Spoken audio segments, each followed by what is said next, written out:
السلام علیکم جی، good afternoon. کیسے ہیں آپ؟ خیریت سے ہیں؟ ٹھیک ٹھاک ہیں؟ جہاں جہاں میرے اللہ تعالیٰ آپ کو اپنی حفظ و امان میں شاد اور آباد رکھے. آج 5 فروری ہے 2024. تھوڑا اس پہ بات کر لیتے ہیں. ڈیرہ اسماعیل خان پر اٹیک ہوا ہے دہشت گردوں نے، 10 اہلکار شہید ہوئے ہیں، اس پر کچھ بات کر لیتے ہیں. اور اگر موقع ملا تو الیکشنز جن کا نتیجہ آلموسٹ پہلے ہی سب جانتے ہیں، اس پر بات کر لیتے ہیں. اور پی ٹی آئی کی مشکلات، کیا وہ صحیح راستے کا انتخاب کر پائی ہے یا ابھی تک وہ موت کے کنویں میں ہی چکر لگا رہی ہے؟ کر لیتے ہیں بات. پہلی بات تو 5 فروری کا ظاہر ہے وہ یہ ہے کہ یہ غالباً 89 میں قاضی حسین احمد صاحب نے اپیل کی تھی. امیر جماعت اسلامی تھے اس وقت، وہ کشمیر کے لیے یکجہتی میں. وزیر اعلیٰ پنجاب نواز شریف تھے اس وقت. تو اگر تو یہ جماعت اسلامی کی اپیل قاضی صاحب کی حد تک ہی رہتی تو جماعت اسلامی اکیلی آج تک منا رہی ہوتی. لیکن نواز شریف نے، جو وزیر اعلیٰ پنجاب تھے اس وقت، انہوں نے پھر اس کو آفیشلی حکومت پنجاب یعنی قاضی حسین احمد نے اپیل کی، ہڑتال کی 5 فروری کو. اس سے پہلے یہ نہیں ہوتی تھی. اور وزیر اعلیٰ پنجاب اس وقت کے نواز شریف نے اپروول دے دی اور سرکاری چھٹی کر دی کا اعلان کر دیا. اور اس کے بعد پھر محترمہ بینظیر بھٹو شہید کی حکومت تھی وہاں وفاق میں، انہوں نے بھی پھر فالو کیا. انہوں نے 5 فروری کو وفاقی حکومت میں یعنی چھٹی کر دی. تو یہاں سے 5 فروری منایا جانے لگا. لیکن 5 فروری کو یہ کشمیر کے نام پر جو کچھ ہوتا ہے، یہ ایک چھٹی ہے بس، اور کچھ بھی نہیں ہے. اس کا مطلب نہ کشمیر کے لیے کچھ ہے، نہ دنیا کو فرق پڑتا ہے، نہ بھارت کو فرق پڑتا ہے، نہ کشمیر کو فرق پڑتا ہے، نہ پاکستان کو فرق پڑتا ہے. آپ ایک دن چھٹی کر لیجئے، ایک ہفتہ کر لیجئے، ایک مہینہ کر لیجئے، ایک سال کر لیجئے، کسی کو فرق نہیں پڑتا. ہڑتالیں کرنے سے ملک آزاد ہوتے ہیں. یہ نہیں ہے کہ ایک دن کی آپ نے ہڑتال کر دی اور دوسرا ملک جو ہے وہ آزاد کر دے اپنا کنٹروورشل علاقہ، تو پھر غزہ کے لیے بھی تو ہڑتالیں شروع کر دیں. یعنی یہ سمبولک ہوتی ہیں، ظاہر ہے یہ چیزیں، ان کا کوئی. لیکن معاملہ یہ ہے کہ یہ دیکھنا پڑے گا. اور یہ جو 5 فروری شروع ہوئی تھی، یہ بھی بنیادی طور پر یہ جو کیوں ایک دم یعنی تجویز آ گئی تھی کہ ہم ہڑتال کریں گے، اس سے پہلے بھی تو مسئلہ کشمیر موجود تھا. اس کا بیک گراؤنڈ یہ ہے کہ راجیو گاندھی آئے تھے یہاں. جنرل ضیاء الحق کی حکومت جب ختم ہوئی، بینظیر بھٹو کی جب حکومت بنی ہے، تو راجیو گاندھی جو بھارتی وزیر اعظم تھے وہ آئے تھے. اور ایک امید پیدا ہو گئی تھی امن کی، کشمیر کا مسئلہ حل ہونے کی، بھارت سے ایک اچھے تعلقات کی ایک امید پیدا ہو گئی تھی، جس پر ظاہر ہے اس کو سبوتاج کرنا تھا. وہ سیکورٹی رسک قرار دے دیا بینظیر بھٹو کو، اور شور یہ مچا دیا گیا پروپیگنڈا کہ بس وہ تو کشمیر بیچ گئی اور یہ ہو گیا. بلکہ اس زمانے میں یاد ہے مجھے کہ بہت عجیب کمپین چلی کہ راجیو گاندھی نے جو ہے وہ ایسے دیکھا، یہ دوستی کی بات کر کے، اور محترمہ بینظیر بھٹو نے مسکرا کے نظریں جھکا لیں اور قومی غیرت داؤ پہ لگ گئی اور یہ ہو گیا. کشمیر بورڈ ایک اسلام آباد کی کسی سڑک پہ لگا ہوا تھا، یہ بھی الزام لگا کہ کشمیر ہاؤس کا پتہ نہیں شاید بورڈ تھا، وہ ہٹا دیا. اس طرح کی عجیب و غریب باتیں کر کے کھڑے ہو گئے اور جہاد کشمیر شروع کر دیا. اس کا نتیجہ پھر کیا نکلا؟ کشمیر آزاد ہو گیا. دوسرا جو ہے وہ سنجیدہ کوشش ہوئی تھی جب نیوکلیئر ڈیوائس ٹیسٹ ہوئی تھی بھارت میں بھی اور پاکستان میں بھی. واجپئی پاکستان چل کر آ گئے تھے، مینار پاکستان جا کے انہوں نے پاکستان کے وجود کو تسلیم کر لیا تھا، اور وہ مسئلہ کشمیر ہم حل کرنے کے بہت قریب ہو گئے تھے.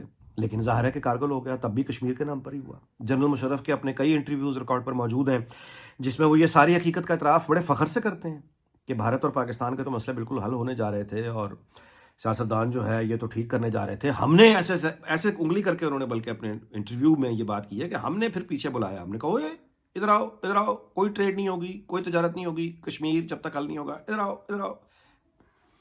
تو کارگل ہو گیا. اس کے بعد 20 جنوری 2004 کو انہی جنرل معاہدہ اسلام آباد ہوا جس میں جنرل پرویز مشرف کے دستخط ہیں. اور میں ایک اور واقعہ بھی یاد آ رہا ہے کہ 2000 کا سال تھا جب بینظیر بھٹو نے ایک بین الاقوامی کانفرنس میں یہ کہہ دیا کہ انڈین آکوپائڈ کشمیر میں جو نان کشمیری لڑ رہے ہیں، نان کشمیری جو لڑ رہے ہیں وہ ٹیررسٹ ہیں. تو ایک طوفان آ گیا کہ ہو یہ تو دہشت گرد بنا دیا، مجاہدین آزادی کو دہشت گرد کہہ کے پکارا گیا، اور یہ دیکھیے یہ بلا بلا بلا. 20 جنوری 2004 کا وہ نکال کے دیکھیے متن اس کا، جس پر بطور صدر پاکستان جنرل مشرف کے سائن ہیں، اور وہ چیف آف آرمی اسٹاف بھی تھے اس وقت. اس میں لکھا ہوا ہے کہ جو بھی یہ لائن آف کنٹرول کراس کر کے جائے گا وہ ٹیررسٹ ہوگا. یعنی کشمیری بھی اگر یہاں والا لائن کراس کر کے ادھر جا کے تو ہم اسے ٹیررسٹ سمجھیں گے. یہ ہوتا ہے کہ جب سویلین لیڈر کو بات کرتا ہے تو اس کے پیچھے کیا ہوتا ہے، اور خود پھر 10 گنا زیادہ چیزیں دینی پڑتی ہیں. تو یہ ہوا بدنصیبی بہرحال. پھر جنرل مشرف کے زمانے میں ہم پہنچ گئے تھے پھر اگین مسئلہ کشمیر، جب جو آگرہ کا دورہ تھا پرویز مشرف کا، بٹ وہاں کے انتہا پسند کھڑے ہو گئے، ایل کے اڈوانی مینلی، انہوں نے کہا جی ضرورت نہیں ہے، تو وہ پھر رہ گیا. اب معاملہ یہ ہے کہ کشمیر کا مسئلہ ریاستوں کے مابین بہرحال کوئی چیز جذباتی نہیں ہوتی، حقیقتیں ہوتی ہیں. اب بھی حل ہو سکتا ہے. مطلب یہ ہے کہ اس کے لیے بہادری کی ضرورت دکھانی ہوگی، بھارت کو بھی پاکستان کو بھی. ایسا تو نہیں ہو سکتا کہ پاکستان کی ساری باتیں مان لی جائیں، یہ بھی نہیں ہو سکتا کہ بھارت کی باتیں مان لی جائیں، کیونکہ طاقت اب ان کے پاس بہت ہے. لیکن پھر بھی کوئی نہ کوئی درمیانی راستہ، اور یہ نکالا جا سکتا ہے. دونوں ممالک کے دفاتر خارجہ میں پرپوزلز کئی پڑے ہوئے ہیں اور اگریمنٹ بھی موجود ہے. اس کے لیے ایک جرت کی ضرورت ہے، پولیٹیکل لیڈرشپ جرت دکھائے. تو امید ہے کہ ہم کشمیریوں کی زندگی بھی آسان ہو، اور اس کے بعد ہم کسی ایسے نتیجے کی ایسا کوئی نتیجہ نہیں ہے جو سب کو قبول ہوگا پاکستان میں یا بھارت میں، ایسا کوئی نتیجہ نہیں ہے. یہاں بھی کمپرومائز ہوگا، ادھر بھی کمپرومائز ہوگا. لیکن جو لارجر گول ہے وہ ہے پیس. وہ اگر یعنی ہم حاصل کرنے میں کامیاب ہو گئے تو بھارت کو تو ثابت ہو گیا کہ ان کو تو کوئی فرق نہیں پڑتا. البتہ ہمارے لیے یہ بہت اب ضروری ہے، بہت ضروری ہے کہ ہم بھارت سے پیس کر کے ٹریڈ اپنی اوپننگ کریں اور یہ کانفلکٹ اپنے ختم کریں، ورنہ یہ ہمسایوں سے. اب یہاں پہ آ جائیں ڈیرہ اسماعیل خان. دہشت گردی کا دیکھیے، میں ایک بات، جس طرح سے حقیقت اچھی نہ بھی ہو تو دیکھنا تو ایسے ہی پڑتا ہے جیسی وہ ہے. بات یہ ہے کہ یہ جو وار آن ٹیرر اور یہ جو دہشت گردی کا مسئلہ شروع ہوا ہے، امریکہ تو چلا گیا، اب یہ ان کا مسئلہ بھی نہیں رہا، ہمارے یہ گلے پڑا ہوا ہے. اچھا، اب ٹیررزم پہ، یہ دہشت گردی کے خلاف جو جنگ ہے، اس پر آپ یوں کہیے کہ یہ 2002 سے تقریباً اب اس کو 22 سال ہونے لگے ہیں. تو 22 سال میں تو یہ قابو نہیں آ سکا.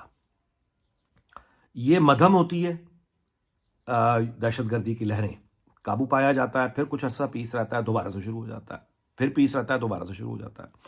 افغانستان میں جس طرح کا سولوشن ہم چاہ رہے تھے وہ مل گیا، لیکن مسئلہ دگنا ہو گیا. تو اس کا مطلب یہ ہے کہ اب تک کے جو ہمارے یعنی جو بھی پالیسی ہم بنا رہے ہیں اس کے نتیجے اچھے نہیں نکل رہے. اور یہ تمام 22 سال پچھلے جو گزرے ہیں، 22 یا 23 سال، اس پہ کوئی سنجیدہ بحث پارلیمنٹ میں نہ ہوئی ہے، نہ پارلیمنٹ کی کوئی بنائی ہوئی پالیسی کا ہم نے اعلانیہ طور پر اس پر یعنی حکومت کو عمل کرتے ہوئے دیکھا ہے. یہ افغانستان سے متعلق اور دہشت گردی سے متعلق جتنے بھی فیصلے ہو رہے ہیں، یہ کہاں ہوتے ہیں، کون ان کو امپلیمنٹ کرتا ہے، قوم تو بے خبر ہے. تو میرا خیال ہے کہ فائنلی اب وہ وقت آ گیا ہے کہ کشمیر ہو، بھارت کے ساتھ تعلقات ہوں، یا افغانستان کے ساتھ لانگ ٹرم، کیونکہ طالبان حکومت کو اچھا کہیں برا کہیں جیسا بھی کہیں، وہ اب سیٹل بھی ہو چکے ہیں. اور چائنا نے جو ان کو تسلیم کیا ہے اور اب ایمبیسڈر تک تعینات ہو گئے ہیں، اس کا مطلب ہے کہ چائنا لانگ ٹرم والے لوگ ہیں. ان کی اسسمنٹ، چائنیز انٹیلیجنس کی اسسمنٹ، ان کی ریڈنگ یہ ہے کہ Taliban are here to stay. اب انہی کو آپ یعنی کوئی ان سے ہیومن رائٹس وغیرہ کے معاملات کروانا چاہتے ہیں تو انہی سے منوانے ہوں گے، کوئی دوسرا آ کے نہیں ان کی جگہ بیٹھے گا فی الحال. یعنی چین کا یہ میں نے آپ کو مثال دے دی ہے. تو اس کا مطلب یہ ہے کہ وہ افغانستان کے طالبان ہوں یا بھارت ہو یا مسئلہ کشمیر ہو، اب وہ وقت آ گیا ہے کہ تجربے کے طور پہ ہی صحیح، جیسے پارلیمانی جمہوریت میں ہوتا ہے کہ ان معاملات کو اب پارلیمنٹ میں لایا جائے. عوام کی جو منتخب سیاسی قوتیں ہیں وہ قوم کی طرح وہ بھی سٹیک ہولڈر ہیں. تو اس کو اجتماعی دانش کے ساتھ، قوم کی اجتماعی دانش کے ساتھ فیصلے کیے جائیں، پالیسیز بنائی جائیں، اور ان پالیسیز پر پھر چلا جائے. یعنی ظاہر ہے کہ ان پالیسیز بنانے کا پارلیمنٹ کا مطلب یہ نہیں ہے کہ وہاں پہ جو نان سویلین لوگ ہیں اسٹیبلشمنٹ کے، ان پہ داخلے پہ پابندی ہے. کسی نے داخلے پہ تو پابندی نہیں لگائی، وہ بھی آئیں، بیٹھیں، اپنا انپٹ دیں، اور بھی جو سٹیک ہولڈرز ہیں سارے آ کے پارلیمنٹ میں اپنا انپٹ دیں. اچھا، موجودہ جو چیف آف آرمی اسٹاف ہیں یہ یعنی پارلیمنٹ کے پاس جا چکے ہیں، ان کو پیغام دے چکے ہیں. یعنی جب وہ آئے ہیں تو آپ کو یاد ہے پارلیمنٹ جی گئے تھے تو جنرل عاصم منی نے تو کہا تھا یعنی کہ پارلیمنٹ جو ہے وہ ہم اس کے پیچھے کھڑے ہیں. چیف جسٹس وہ بھی پارلیمنٹ کے پیچھے کھڑے ہیں. تو اب جب یہ باتیں یہ کر چکے ہیں تو پھر امید بھی کرنی چاہیے کہ ہوگا. تو یہ ہے اصل ہمارے چیلنجز. کیونکہ دیکھیے، میں آپ سے گزارش کرتا ہوں کہ اگر اب یہ الیکشن آنے والے ہیں، اس کا نتیجہ سب کو پتہ ہے، لیکن جو گورنمنٹس بن جائیں گی اس سے مطلب ہے کہ ہمسائے تو تبدیل نہیں ہو جائیں گے.